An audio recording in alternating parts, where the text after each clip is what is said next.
Welcome to episode 338 of the DFO Rundown, presented by Fountain Tire. They specialize in tire and auto service, and you don't have to settle for a good deal or good customer service because at Fountain Tire, you will get both.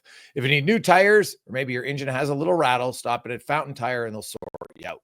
Right now, you can save up to $225 off select 4 tires, including Goodyear, only until December 14th. Plus, you're going to save an additional $50 on any service of $150 or more. Stop in at Fountain Tire today or make an appointment at fountaintire.com. I'm Jason Greger. We welcome in Frank Saravalli. And Frank, we are a week away from American Thanksgiving, where some people think that's the cutoff for your odds to make the playoffs or not. And obviously, there's a few exceptions every year. But I do want to start with one team that just continues to struggle and can't get out of their own way. They can't even ice the proper starting lineup.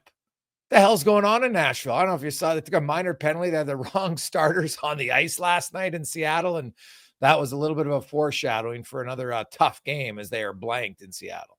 I didn't see that. So the background is, well, so let's say the coach submits the lineup card and he circles the starters, and if you put the wrong guys out, you get a minor penalty. That's right. So how does that happen? It's happened. I've seen it a few times. It's rare, but I don't know. You maybe you have a brain fart and you announce that, Saravalli, Yaremchuk, and Gregor are starting, and then Saravalli and Yaremchuk are out there, and they, all of a sudden they put out Puff instead, and boom, guess what? Now you get a minor penalty. Okay. So disjointed. Who does that fall on? Is it the coach making the decision? Did the wrong player go out? How does that work? Yeah, it's a great question. I'd love to know more. Tell me more.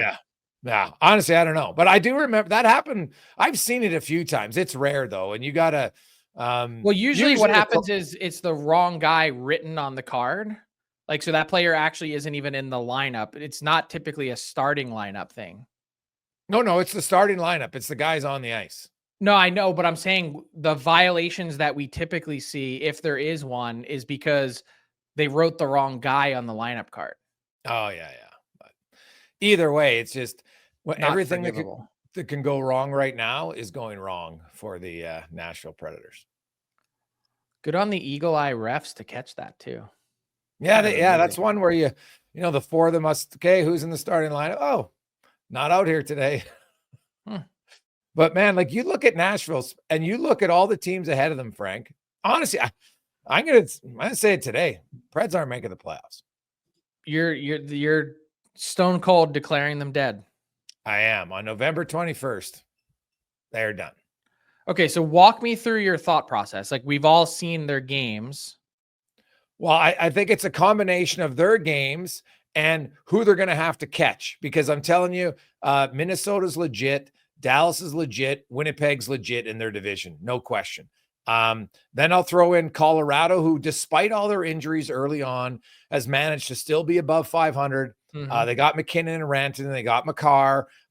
They've had goaltending, and they're still, 5 points ahead of them with games in hand. I don't see how they catch any of them. Vegas, LA. Okay, so let's just look at it from a holistic perspective, right? So you're saying, of the 8 teams that are in the playoffs in the West this morning, Colorado is going to catch someone and take whose spot? Either Calgary or Vancouver, either one. Pick your poison. Well, neither one of them play in their division, so it's a little crossover though, right? Because right now, it's tougher to guarantee it. Is my point. No, but Vancouver's the crossover, right? So all Colorado has to do is catch Vancouver in points, right? Because they're the wild card. That's why they're ahead of them. Okay. So you've got Calgary coming out. Well, Calgary or Van, I think one of those two. Van's like, we'll get into that in a second. I think JT Miller's absence, the longer that's out, that becomes a concern for sure. Like, if it's short term, then maybe not. But if it's all of a sudden a month to 2 months, Frank, that's a pretty big deal, right? I think that puts Vancouver in the potentially exposed category. I don't believe it. I don't think the Canucks playoff chances are in danger. Okay. I love the way that potentially. I love the way that Rick Tocchet has raised or sounded the alarm bells for a team that started 9-5-3. He knows the level has to be better. And the fact that they've gotten to that place, I mentioned it last pod, that's really healthy. So I'm not even a little bit down on Vancouver. They haven't even gotten their number one goalie back yet. Yep. Okay. So I would agree. I think Calgary is I think right for the picking is unfair, but I think they are a potential team that could fall back. Yep. And you're sold on Mini. I'm not sold just yet. I know their start has been great. I'm not convinced that they're going to continue to score at the pace that they have. But the thing is, it's not even that. It's their even if they slow down in scoring, their goaltending's been unbelievable. 14 of 18 games, they have a save percentage above 900. Right. And they've Are only you allowed 100% convinced that that's going to happen? Like the rest of the way, that they're going to get 14 out of 18 games every stretch with plus 900 goaltending? Maybe not that high, but you know what? Both things would have to fall off. And I know I watched their game. I like Minnesota a lot. You've got a superstar player, and that it's a big help, right? Kaprizov right now is a superstar player in the NHL. Has their scoring slid at all? Just going to double check. I'd have to look at their per game, but like they score, but they're not going crazy. As a team that's they like, were for a long stretch, they were scoring 5 a game. Yeah, like they're 10th in the NHL. Like they're tied in offense with Dallas, right? They're just slightly ahead of Colorado at 3.39. Like they don't have a massive high number of goals. Like 10th is good, but it's not true. like, that's just not true though. Like in a 9-game stretch, 6 of those games they scored 5 goals in each game. Against which teams though? It's like Anaheim. I'm looking at it right now. So Anaheim, San Jose, Pittsburgh, and Philly. Okay. Yeah. But now I'm looking at their last 4 games against the Hawks, Canadiens, Stars, and Blues. Again, some not world beaters in that group. Yeah. They have a total of 9 goals. Yeah. Yeah. I think Minnesota's due for a correction. I do. Okay. So I'm not saying they're going to miss. I'm just saying let's talk about a path for the Preds. That was the whole point here. Yeah. Like they're already 12 points back of Minnesota, and Minnesota has 2 games in hand. Like that's a lot to make up. But they're only 6 back of the playoffs. Yeah, but I'm just talking. But if you're saying who cares about the playoffs? 4. If we're talking about a path, I don't think Minnesota's a path. So I don't think they're going to gain that much ground on Minnesota. Okay. So we got Calgary, and you say Van. What about the Kings? I like LA. Okay. Like what's going to is Nashville's offense suddenly going to really roll here? Well, the center issue is a problem, and that unless that gets fixed in the short term, I'm not as convinced that that's going to turn around. Yeah. How does it? Like who is there any centers? We just had your first trade list, Frank, your trade targets. And I'm trying to think of a center. Yanni Gore doesn't answer that offensive question really. Like I don't see one. It's thin on centers, but my question is, are the Preds going to defend better? They've given up 50 more shots than the average team. UC Saros has seen the most shots in the NHL. Yep. I'm more concerned about their defense than I am their forwards and their offense getting going, which, given what you said about their scoring, that says something. I think that's going to crank up a little bit. Okay. I do. I think their offense is going to come alive. I'm a little bit more concerned about the way they defend. Yeah. And they they've only allowed, like, it's funny. UC Saros has played very well. They've only allowed 4 goals or more 4 times all year. And now they're 0-4 in those games. Other teams find ways like to win a few games sometimes when they've been in almost every game. Yeah. They can't score. And I just don't know how it's going to get better, honestly. if you don't have center iceman distributing the puck, I think it's hard to score. And they don't. No. Now, trade target board came out. You have Mr. Pettersson at the top of the list. Maybe not a surprise. You combine his contract with the fact the team he's playing for is struggling mightily. And, him and Yanni Gord, Ristolainen, Provorov, Vetrano. I do want to ask you about one guy right in your backyard, Joel Farabee.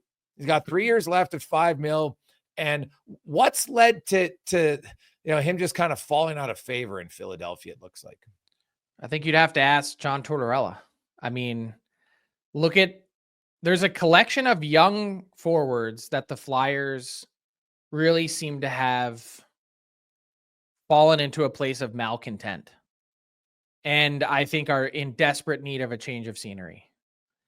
And I think part of my thought process then this is, taking off the trade targets hat for a second, but thinking about team building, if you've got multiple guys that are in that same spot, what's the likelihood that it's any one of those individual players? What's the likelihood that it probably falls more on the coach? Fair or unfair? Yeah, it's a good question. It's possible that one of the players maybe is the issue, but if all of them are the issue, then yes, I would say it's probably the coach. I mean, all of them, Bobby Brink, Morgan Frost, and Joel Farabee have all spent significant time in John Tortorella's doghouse. So I think for the Flyers, the tough part is we're not seeing what we need. This is a team that is supposed to improve this year. Farabee's 24. Brink is 23. Frost is 25. Mm-hmm. They're all right in the prime of their careers where they should be producing. Do they all have defensive liabilities in their game? At varying times. Yeah. I think that's because that's why isn't that the main issue that keeps seeming to pop up? That Tortorella's pretty adamant that he wants young guys to play the right way. Now, I'm sure there has to be a balancing act there in how you do it, but he actually talked about that balancing act last night on TNT when talking about Michkov and how he's trying to allow him to make as many mistakes as possible in the offensive end, but it's the defensive end where he has kind of the non-negotiables. Yeah, and I can understand that. Right, but at what point are the Flyers really damaging their own returns? Well, like you can move any one of those guys, but you're not going to get significant value for them. Fair. Or do you be patient in a team that's trying to retool and say, hey, I'll let you guys be creative all you want on your side of center. On my side of center, there's just some simple things. And it's not taking away creativity in the defensive zone. You're asking the players to play within a system. I don't mind that as a coach, right? You cross center, man, I'm not going to rip. You want to try toe dangle here. I might not like it, but it'll work 6 times and maybe it won't work 2 times. I'll live with that. But in the defensive zone, I can't have you on the wrong side of the puck constantly. I can't have you always cheating for offense, because every star player will tell you as they get more mature in the league, they're like, oh, geez, if I play better defense, I actually get the puck more. Right? Like it's been proven to work. Okay, so Joel Farabee, 353 games into his career. Morgan Frost, 245, and Bobby Brink, 83. Yeah, well, a couple of those guys they're not new anymore. No, it's true. And some of them, Frank, guess what? Some guys doesn't even count as young anymore.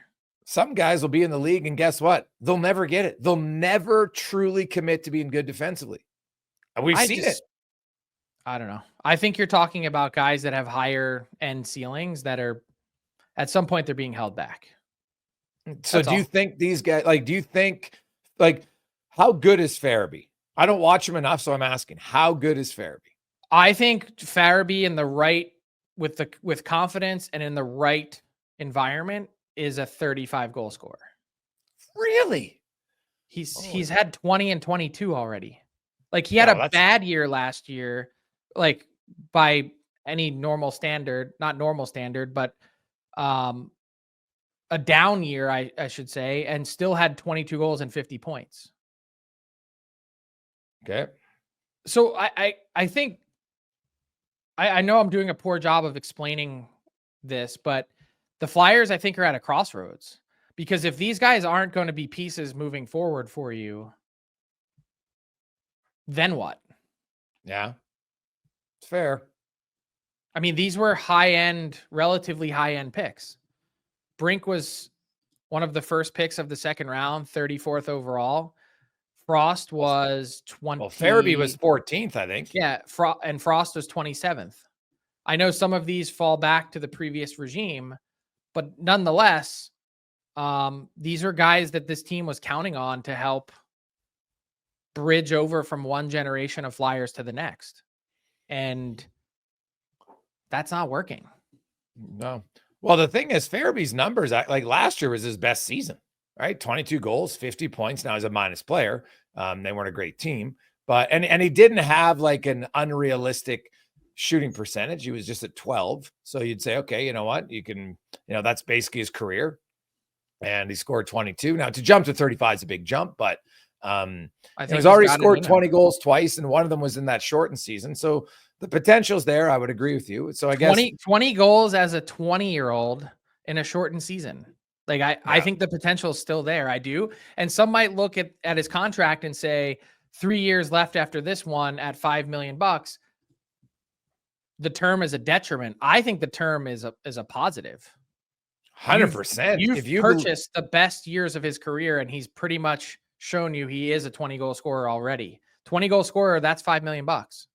Yeah, 50-point player. That's easy. So, yeah, I think the fact that he has 3 years left, Frank, would suggest to me, in a time where teams are, if you believe Farabee's a player, then that's a guy you would heavily sought after, because you say, hey, we can get him for 3 more years at a really reasonable cap hit. I believe in all three of them, to be honest. I think they've all got something there that needs to still be uncovered. And I'm not saying John Tortorella isn't doing a good job of bringing that out, but they all look deflated to me. Yeah. Hey, sticking in Pennsylvania, Frank, Marcus Peterson, you have him at the top of your list, but I've heard some other people that think like the Penguins, could they move someone else? Not Crosby, but do you have other guys you think that Pittsburgh, could we see a significant change here in Pittsburgh over the next few months? Okay, give me a name. Well, Mike Rupp mentioned Chris Letang. I think Chris Letang, there were rumblings over the summer that Chris Letang had interest in the Montreal Canadiens. Could we potentially work out a deal to go there? I don't think that went anywhere, but I think it signaled that he was perhaps of that sort of trio, that nucleus of Crosby, Malkin, and Letang, they're the only trio in NHL history to play this many seasons together. I think they're at 18 or 19 now. Yeah. I think maybe there was some willingness there, but that term and the contract and where his game is at right now, I personally do not think Chris Letang is tradable. Okay. Now, speaking of Montreal, you have a player on your list who I find very intriguing in Mike Matheson. The guy can absolutely fly. Their defense is already young. At some point, you can't just they've got 9 picks in the first round next year, Frank. Or sorry, in the first 4 rounds, not in the first round. That'd be crazy. 9 in the first 4 rounds, 2, 2, 2, and 3. And I think it's 3. And they've already got a ton of prospects. Yeah. So they're not all going to play. Trading away a legit NHL player for more prospects and young guys. If you're trading Matheson, they got to be trading him for another player, not more futures, because not all the futures are going to play number 1. That I think is the biggest issue with the NHL's trade market, though, is that it's really tough to get 2 teams to align.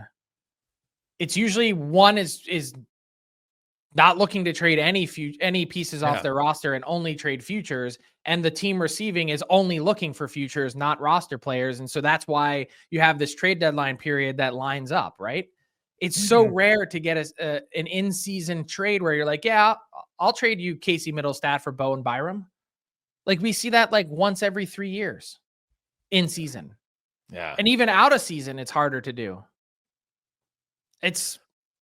But you're right. That's the exact equation that the Montreal Canadiens are wrestling with right now. We need this guy to prop up and support our young players.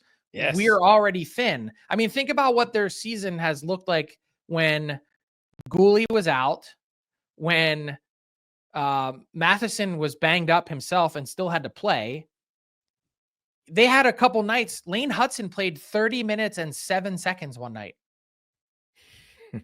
That can't happen not 10 games into your career. No. David Savard cannot at any point play 24 minutes a night. It's a law of diminishing returns. Yeah. So can they actually decide to move Mike Matheson? The value would be the best that it probably would be. So from an asset management standpoint, it makes sense. But from a holistic team standpoint, I think you put yourself in a really difficult spot, and that's really what they might have to try and avoid. Yeah. Now, there's one other name on there. He's having an unreal year. He kills penalties. He just scored a shorthanded goal. He's one of the toughest guys in the league. Like Mathieu Olivier, I know because I look and say, Frank, if I'm Columbus and, if we trade him, what's the return going to be? And does it actually make us any better? Like, I love that guy as a player. And I could see why, because he's not, people just see a guy who fights now. And they're like, oh, he fights. I'm like, yeah, it's an element of his game that makes him super valuable. But he kills penalties, for goodness sakes. He scored shorthanded. Like, the guy's got 6 goals. Like, teams will be frothing at the mouth to get him in their bottom 6. Yeah, he's a guy that I'd be surprised if he isn't moved by the deadline. I mean, what a start to the season, though. He's already set a new career high in goals. I think he's shooting like 32% from the floor, which is crazy. Yes.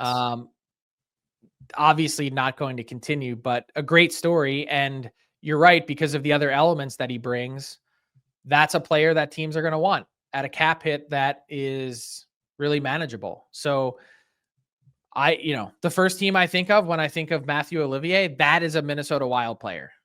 That's the guy that they've tried to acquire the last few years, right? I don't know if they're going to do that because they have Yakov Trenin now, but point being, there's other teams certainly that could use him. And it's not that Columbus can, it's just if you have value, might as well. But should you, though? I think, honestly, I would rather keep him in my team. So you trade him for, what are you going to get? A second rounder, maybe? If you're lucky. Okay. So now you trade him, and he's a for sure NHL player. You use him on your penalty kill. You know exactly what you get. We know he's on a heater for scoring goals. It's going to slow down. He's not going to get a huge raise. And you're going to get a second or third round pick that has a 12 to 14% chance of playing the NHL. It's an idiotic trade to make for bad teams, and they do it too often. They should much rather focus on, hey, let's keep this guy. He's got a good cap hit, and let's go find some other better NHL players to fill out the other spots on our team, because we know this guy, he fills a really good role. His contract is great. We move on. And too often the bottom teams, we're going to get another second round pick, because guess what, Frank? There's a chance it could turn into a really good player. And they all bet on that chance. And it's like Freddie Flintstone and the old Flintstones and and guess what? 81% of drafted players don't play in the NHL. 81. Yeah. The most overvalued thing in the NHL are draft picks. I get what you're saying, but if I'm the Blue Jackets, I'm not winning, and I'm not winning with him. So, but don't you ever want to win? Yeah, I want to win, but I can go sign the next guy. That's him. How many guys do what he does in the league? I don't know. There's a handful. Yeah, that's my point. So you're not going to, but they're easier to find. I think he's kind of a unicorn. Look at his, a unicorn. I mean, like, you can develop that. If you've got a guy, you got to find someone in junior that has that toughness, and then you can develop the rest of his game. You can develop his skating. You can develop the shot. I do. I think that's a totally teachable thing. The toughness, you cannot. You cannot teach the aggression and toughness. You can't. And the will. Yeah. But the rest of it, I think that's a totally like I wouldn't even waste a draft pick on picking one of those players. I think you can sign 3 of them, sign 4 of them, and see which one survives. Or just keep the one that you have, and then go out there and find other players to fill out your roster. No, but he's 27 and their bodies deteriorate faster than everyone else, and they're already dealing with a lower skill quotient. So he finds his way out of the lineup quickly. Those guys rarely last a long time. Yeah. I don't know. Look at Ryan Reeves, man. Why can't he be the next? Ryan Reeves played in the league a long, long time. Yeah. I mean, look at Nick Delorier, since we were just talking about Philly. But he's 33 now, and he's always a willing participant, but he still gets scratched a bunch of games a year. Yeah. He's only played 7 games this year. But I don't know if Delorier ever really had the hands. Although he did score, I think he might have scored 10 goals one year, 10, 7, 6. He is the OG. Like, and since we're using the French connection, he's the OG Mathieu Olivier. So you basically got 6 or 7 more years of Olivier. Why not do it? Why not just get a draft pick and sign him back if you want him that bad? No, that never works. Why not? This guy's happy, probably very likely happy to be there. Oh, I'm sure. I don't discount that, but losing teams remain losers because they get rid of proven NHL players for hope. And it happens far too often. But what if you could take that, whatever he ends up bringing you, a 3rd round pick, and use it as part of a package to go get something bigger? You never know what ammo you need. Sure. But wouldn't he himself have more value than a 3rd round pick to another team? Maybe. Yeah. Is he playing in every playoff game? What if you package him up with Provorov, for instance? Is he playing in every playoff game? Or do you not need that guy when you get to the playoffs? Well, the fact that he kills penalties, Frank, so he's not just a fighter. That's he kills penalties. That to me is an element that helps, is that he's got a role in your bottom 6. Because if you're a bottom 6 guy and you're not a power play, you're a penalty kill guy, you're really hard to impact your team. So here's my hot take, if you want to call it that. In today's NHL, it's a nice to have, not a need to have. Look at some of the best teams in the league. They don't have a player anything close to that. The Carolina Hurricanes, they don't have anyone like that. Yeah. They ever win in the playoffs? Okay. Is Ryan Reeves going to put the Leafs over the top this year? Not anymore. But when Ryan Reeves was younger and effective, he won a cup. He played a role. They loved him in Vegas. His teams went to conference finals. He was on winning teams. The Panthers don't need it because they've got guys that do it, that are stars. They're top guys, exactly. But Nick Cousins used to run around and hit everybody. He wasn't a fighter, right? But he brought energy. Totally different player. Come on, 1st round pick, Yeah, okay, but I don't care where you're drafted. I'm just talking. But Nick Cousins is a 4th line player. He was a high skill player for it in junior. He wasn't. Okay, but in the NHL, is he a high skill player? No, he plays on Ottawa's 4th line now. Mm-hmm. Do the Winnipeg Jets have anyone that does that? Okay, yeah, and hey, well, Adam Lowry's pretty damn tough. Yeah, well, you're right. Yeah. Do the Colorado Avalanche? Well, didn't they have McDermott when they won? Very specific role, but not as good of a player at all. But okay, so if we're ranking the 718 skaters in the, but I'm just saying, every team can have different elements. I just want to say this though: if we're ranking the 718 skaters in the NHL this season, Curtis McDermott is 718. Yeah, okay, I know. That's why I said. You could have made the joke about Ryan Reeves, but it's actually Curtis McDermott. Yeah, well, Mike was. And that's why I even said he's not as skilled of a player. But I just look at Olivier, and I'm telling you, Frank, I think if you're going to trade him, if you're Columbus, then get more than a 3rd rounder, because to me, you're just giving him away. And the team who acquires him, trust me, I would throw you a 3rd rounder as quick as I could to take him.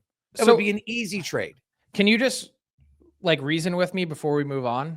Do you agree with my sentiment that it's a nice to have, not a need to have? Or you think it's actually a necessity in team building? I think when you can have a player who's got a combination, because if he didn't penalty kill, Frank, to me, it's not even a conversation. The fact that he penalty kills so he can play a significant role on your team and he's decent 5-on-5. And everybody knows when you've got a tough guy on your team, everybody's a little bit tougher. Everybody's talked about it in real life. It happens. It's true. And he's not just a tough guy. That's a, the old 5-minute a night guy. And he doesn't have to fight that much anyway. Like, he's super tough. Dude, I think someone listening might confuse it with the fact that saying I don't like the player or it's not that I don't see value or don't like it. I think it's nice to have. Yeah. I don't know. I would, he's playing almost 13 minutes a night, man. Like, that's a good solid ball. And he brings you, I want different dimensions on my team. I can't have all fourth liners when no one's physical, right? And I can't have all fourth liners who are all physical and maybe not with speed.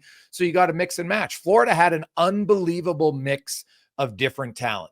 Now, they're lucky, but they had skill guys who were also super physical. Bennett would run you over in a heartbeat, right? Kachuk's a POS to play against, and that's a compliment, right? Barkov, elite two-way player. They got Sam Reinhart, who's probably could have been up for Selke, but he's also super skilled. And then Nick Cousins would run around and piss you off. And, Lomberg would run around and piss you off. Like, they had some grit, man. I think you need it. I still think it's now. The playoffs are so different than the regular season. And teams who don't have a little sandpaper and grit in their bottom six, I think it's hard to win. I think the fact that he's playing north of 12 minutes a night says more about the Blue Jackets' current situation than anything else. Hey, why are you so down on Olivier, guy? The guy's having a great year, and you're just I'm not. I'm just like, don't worry, Matthew. I got your back here. Yeah. Okay. Well, yeah. Can't wait to walk in that locker room. Hey, sad's the wrong word, but what are you hearing on Ovi? The Caps brought him back to Washington yesterday to be examined by team doctors, and I think there's been no official word yet, but I think they were less enthused on Wednesday than they were on Tuesday. I'll say that. Right. He's prior to he hasn't missed a game yet this year. He's missed 35 games due to injury, Frank, in his career up to this point. Could this injury stretch like 3 months that he maybe misses close to 30? I don't think it's quite that long. Yeah. But probably half of his career games missed, right? Like 17, 2 months. Yeah, it could be something like that. Yeah, could be. It's awful. It's just brutal because you hope that when he comes back, he can pick up right where he left off. And we all know that there's no guarantee of that. Wow. It's super hard. Like, dude, like when he scored the hat trick and then he scored 2 goals and everybody's on hat trick watch. Like, this is like, it was so fun to watch because he's also chasing 895. And now you're like, it's just put on pause. It kind of sucks. Even if you're not a fan of Washington, I think that was a chase that hockey fans were all engaged in. Well, that, and now it really raises the question of whether or not, depending on how long it stretches, can he actually do it this year? Yeah. Or is he just going to run out of runway? And it's a big blow to Capitals. They're playing great, but now you're leading goal scorers out. Like, that's a big blow too. Leading goal scorer in the league, like not just any guy that you're taking out of your lineup. Like, that's really hard. It's a tough spot. Yeah. Let's bring in Ty Yaremchuk.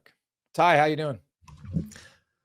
I'm doing good, boys. Back with a new edition of Fill in the Blank, brought to you by our friends over at Bet365. Download the app, use the promo code NATION to get in on a huge range of markets. Whatever the moment, it's never ordinary at Bet365. I got a couple of directions I want to go with you guys today in Fill in the Blank, and I want to start with a story that came out yesterday with the Major League Baseball Awards. Tariq Skubal of the Detroit Tigers won the Cy Young on his birthday, by the way, which was a cool coincidence. Shout out to Tigers GM Jeff Greenberg, who was most recently the Chicago Blackhawks assistant GM, making big things happen in Detroit.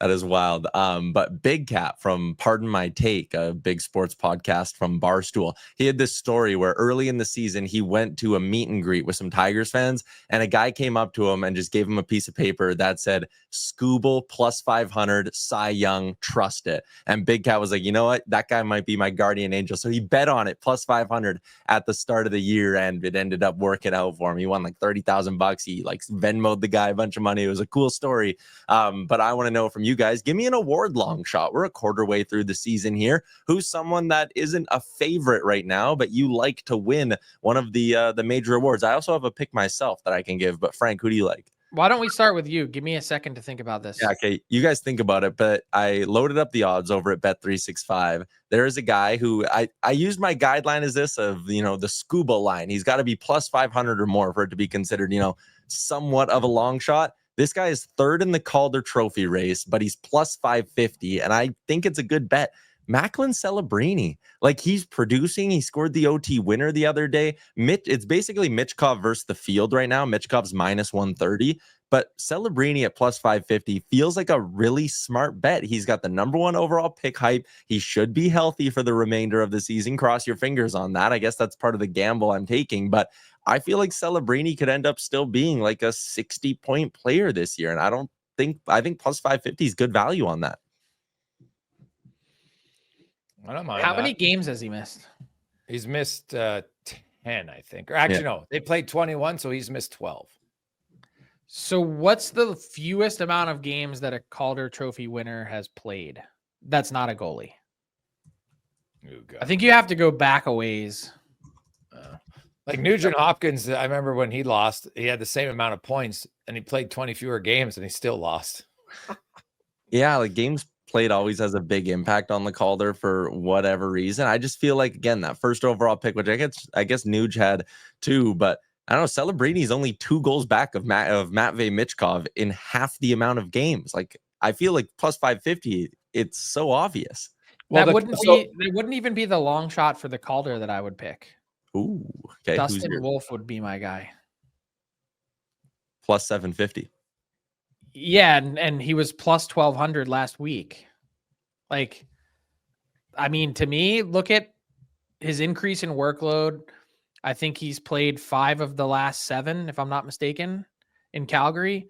And his save percentage is like top 10. It's 9 or 8th in the league at even strength. Yeah, that would be that's the first name that comes to mind as like a legit long shot. What are the read for us the odds for the Rocket? Because that's getting super interesting with Matthews missing a bunch of games. And now Ovi missing some too. So Leon Draisaitl's moved into the number 1 spot. It goes Draisaitl plus 400 as the favorite, which is crazy that the favorite's plus 400. And then it goes Reinhart, Kucherov, Kaprizov, Matthews, Rantanen, Pasternak, Caulfield, Ovi, and in the 10 spot is Tage Thompson. What is Rantanen's odds? Plus 800. Yeah, that's a good one, I think. 55 goal scorer previously. Like, he's actually done it before. Kaprizov would be good too, but I like the longer odds on Rantanen. What is Kyle Connor's odds? 25-1. That's my guy. I like that. 20. Yeah, I mean, hey, if the Jets are going to be as good as the Jets are, he scored 47 before. Kyle Connor's been a really consistent goal scorer. So yeah, I was going to say though, you haven't gotten to 50. Like, I don't know that you're winning the Rocket, bud. He's only 3 back of the lead right now, though, and 2 back of the healthy guys who are in the lead. So that's interesting. You mentioned healthy though. That he missed 17 games last year. Yeah, that's fair. That's the tough part. He's on track for 52. So not even a huge uptick on the 47 he's previously scored. And that was 47 goals was 4 years ago. All right, next one I got for you guys is also a little awards themed. And I don't want to know who's going to win the award at the end of the year, but your fill in the blank is, who is your quarter-way MVP in the NHL? Your quarter-way MVP is blank. So again, not projecting who's going to win, but through the first 20 games, who has been the most valuable to their team's success, Jason? Kirill the Thrill Kaprizov. Mr. 2 multi-point game. He's been killing it for the Minnesota Wild, and I'm going with Kaprizov. He's dominating, outscoring the opposition significantly. I think second in the NHL now in scoring behind McKinnon. He's played 1 less game, so he's averaging the most points per game. He's scoring goals, assisting. I'm taking Kaprizov. Look, don't need to downplay your pick because it's a good one, but I don't need to overthink this. It's Nathan McKinnon. Ooh. That team was absolutely decimated. They had such little help, particularly at forward. You're talking about 3 players on that team carrying them to a 500 record and out to the other side of all these injuries, plus leading the league in points. It's an easy pick. But you just said it. You just said there's 3 guys. They got 3 of the top 7 scorers. How can he be clearly more valuable to his team? Well, he was last year. He won the damn award. Minnie's been getting better goaltending too, but I think I would side with Gregor on this. I think Kaprizov, like you look at that offense, and a lot of nights it feels like it's Kaprizov and no one. My pick would be Martin Necas, 13 more points than any other Carolina Hurricanes skater. Again, similar to Kaprizov, he's been doing it kind of by himself on some nights, and he had that 4-point night over the weekend. So I'll go with Marty Necas. Last one Would I got. you give Mitch Marner any love? Hey, I mean, without Matthews now for a good chunk, he's been driving that offense. I think that's a fair shout too. North of a point per game since Matthews is out, and they have not had any trouble winning. All right. Last one I got for you guys is in the playoff picture. Bet365 always updating their odds on who will or who could and couldn't make the Stanley Cup playoffs. And I know you talked about them early on, but the Nashville Predators continue to struggle. I want you to fill in the blank. The Nashville Predators have a blank % chance of making the playoffs. I'll give you Bet365's percentage after this. But Frank, what do you say? Preds and their chances? 18%. Ooh. Well, I'm going to consider I wrote them off. I'll say 0. Wow. Totally writing them off. Hey, like they did kind of do this last year. I don't know how you could do it. Got to stick. You got to say, hey, buddy, I don't want to sit on the fence. I don't want any splinters. So I'm sticking with my pick. Sorry, Preds fans, but that's how it is. So right now, the books still are giving them a little bit of love. Bet365 has them at plus 140, which is implied odds of 41.6%. So not quite a coin flip, obviously, but still kind of in the mix, which is, I mean, again, kind of interesting when you compare it to teams ahead of them in the standings who have like significantly worse odds. Like the Calgary Flames are plus 210, although I'm not sure who's quite betting on that. The Seattle Kraken are technically ahead of them, beat them last night. They're plus 200. So it is interesting to see some of those other teams, but Bet365 giving them 41% chance odds to win or to make the playoffs. So hockeyviz.com, who I trust their model, they have Nashville at 22.2%. Interestingly, Seattle at 40%, which I find to be rather high. And it feels like the Pittsburgh Penguins at 31% and the Islanders at 35% are also kind of high. Any thoughts on that?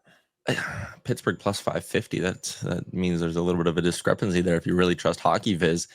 I mean, someone in the East has to take that 8th spot, right? Like if Boston's not going to get it, someone's got to get it. Yeah, so they have Boston at 17.7. Ooh. So they have Boston behind Buffalo and Ottawa. So right now, the favorite to be the 8th seed in the East is Ottawa. And the favorite to be the 8th seed in the West is Calgary. Wow. So Hockey Viz doesn't agree with the firing of Jim Montgomery, blaming the coach. Sorry, they have Calgary just out. They have Colorado being the 8th team. Yeah. Makes sense. Oh, and one other one, just, you guys asked about Mitch Marner. MVP doesn't win a forward scoring 24 goals. Just doesn't happen. He's on pace for 24. You're the MVP in the NHL. That's not what the question was. It was not to project who will win. It's who is right now through the first quarter. And all I asked was, would you give him some love? No. And no, you decided to shit on him. Hey, just not shitting on him, just saying not MVP. That's all. It's okay. I just want to let all the people who think I'm a Leaf hater, I just want to let them know. I see you. I hear you. All right. There you go, boys. That is a wrap on this week's edition of Fill in the Blank, brought to you by Bet365. He never has anything nice to say about the Leafs. That's not true. There's nothing to say about them, period, right now. It's impressive that they've won without Matthews. They're really banged up, all the guys that they're missing. And they're hanging on. They've been fine. Stolarz has been excellent. But no one can make any declaration about this team until the postseason. That's a rule. Yeah. Well, hanging on. The Leafs are in first place in the Atlantic. It's more impressive given the pieces that they're missing. Yeah, no, that's totally fair. Before we go, Boston and Jim Montgomery, I tweeted it out. He's got the best record since he took over as a head coach. His predecessor, Cassidy, had the second best record during his time as head coach. And he only went on to win the Stanley Cup. Yep. And you're just like, what the hell's going on, man? It can't just be the coach. Like I saw some people saying, well, Montgomery can't win. I'm like, look at their lineup. You've got Morgan Geekie on their top line, who has a career high 39 points. He's a good NHL player. He's not a top 6 player. Lindholm's been a bust as a free agent. I don't blame that on the coach.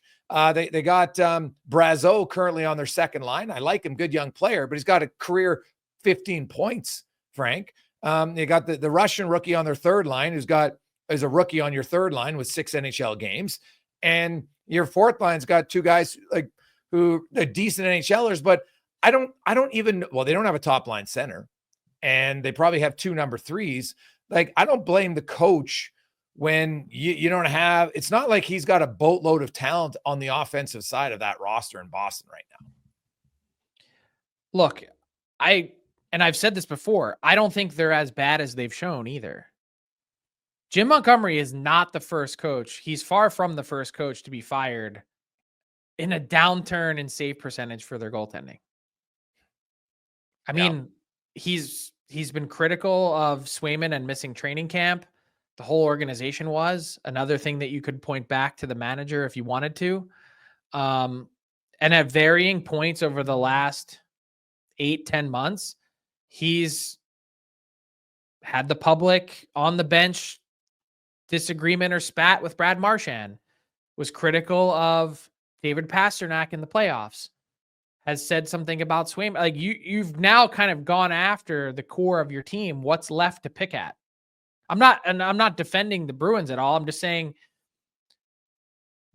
when he went into this season as a lame duck with the record that he had, we probably should have paid more attention to that, because the fact that he wasn't extended and his record, you just gave the final stats. Take out the start of this season and it's even better. Yeah. If that doesn't earn you an extension after 2 seasons, something's up.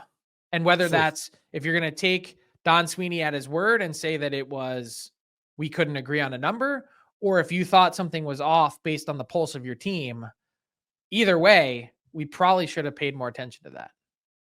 100%. Whoever takes over is going to have a hard time being better than Cassidy and Montgomery. And the roster's not as good. That's not the coach's fault, but this might signal, Frank, maybe a quicker slide down for Boston. We'll see. Can they turn it around? Maybe. I'd still like their defense core, and I think Jeremy Swayman's a solid goaltender, but their forward group isn't that good. It just isn't. And how many forward groups would you take ahead of Boston? Oh, well, just Toronto's, Florida, Tampa Bay, Ottawa, Buffalo, just in their own division.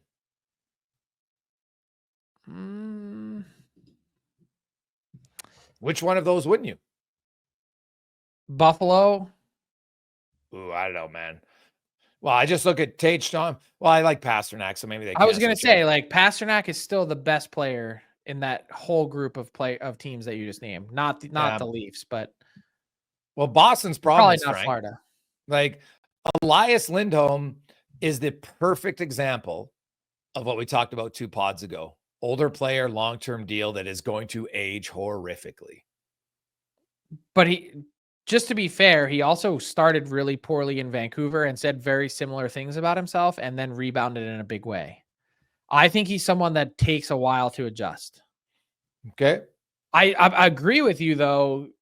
And I think it's something of his agents, the fact that they got that deal based on the season that he had, that is one of the biggest surprises. I thought he cost himself $20 million or more based on what he left on the table in Calgary, because they were willing to go at least 8 times 8.5. Wow. And he wanted something north of that in the 9s. He ends up in the 7s, and it's also on a 7-year deal. He left a ton on the table, but it ended up being like $12 million instead of like something crazy. Yeah. The best chance they have is to play him with Pasternak and see if that can get him going. And I don't know. That was the design, right? Yeah. Let's have him play in the number 1 center role. Yeah. It'll be fat. They're a fascinating team to watch here the next few weeks for me. But here's the other part which makes the Jim Montgomery firing so difficult is they're 8-9-3. It's not like they're 2-9 like the Oilers were last year, and you go, all right, something's got to give here. We got to do something. Yeah. They did have some time to ride it out, and I think that's probably the most disappointing part is that he hadn't earned that based on the track record that he had demonstrated. Yeah. Wow. I look at Jim Montgomery, Frank, and right now I think he skyrockets to the top of the list of available coaches for anybody out there who's looking for a head coach. Well, will you see someone fire their coach just to get him? That's the interesting part. Yeah. And if I'm Jim Montgomery, I think you're in a position where you maybe want to wait. You know what? Just like if it's a bottom end team who fires their coach, you might not, maybe I'll wait. I need a little bit more time, right? Like I'll disagree with you on that. You think you just take it automatically? Not automatically. I think you have to really be in sync with the plan from the general manager, but I think Jim Montgomery is a better teacher and developer than he is current state win in the playoffs coach. Okay. I'd love to see him in a place like Anaheim. Anaheim, that's what I was going to say. I think he'd do wonders there, but that's just me. Yeah, well, there is something to be said about that for sure. And we'll see what happens, but I wouldn't be surprised, Frank. I think a team might have to think about it.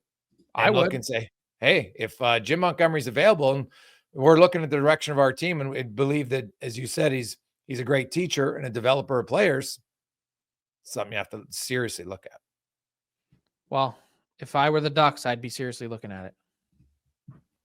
Frankie, have a great weekend. We will chat on Lindy. That was the rundown brought to you by Fountain Tire. You can save up to $225 on a select 4 set of tires, including Goodyear, right now at Fountain Tire or fountaintire.com.